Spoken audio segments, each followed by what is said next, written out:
मोदी सरकार अपने ओछे हथकंडों से बाज न आई। भारत में 4000 से जायद मुस्लिम घर मिसमार करने का ऑपरेशन तैयार। भारतीय सहाफी अशोक स्वाइन बोल पड़े बेइख्तियार। मोदी सरकार पर किया ट्विटर पर भारतीय सहाफी ने जवाबी वार।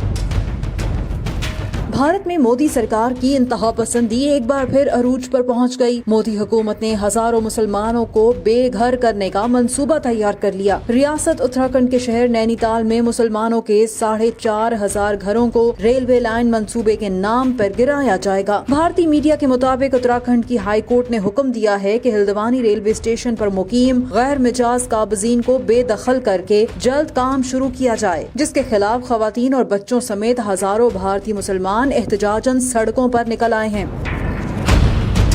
दूसरी जानिब हाईकोर्ट के हुक्म पर भारतीय सहाफी और प्रोफेसर अशोक स्वाइन ने ट्विटर पर शदीद रद्द अमल का इजहार किया। अशोक ने ट्विटर पर एक वीडियो शेयर की और लिखा कि हिंदू दाएं बाजू की हुकूमत भारत के शहर हल्द्वानी में 50,000 मुसलमानों के मकानात मिसमार करने जा रही है। सिर्फ एक सफाक और संगदिल हुकूमत ही सर्दियों के वस्त में इतने लोगों को बेघर करने का सोच सकती है। एक और ट्वीट में भारतीय सहाफी ने मजीद लिखा कि हिंदू दाएं बाजू की हुकूमत हिंदुस्तान के हल्द्वानी में 50,000 मुसलमानों के मकानात को मिसमार करने का इरादा रखती है और इन्हें तजावुजात का नाम दे रही है। अगर वो तजावुजात करने वाले थे तो बरसों से हाउस टैक्स कैसे अदा करते रहे हैं।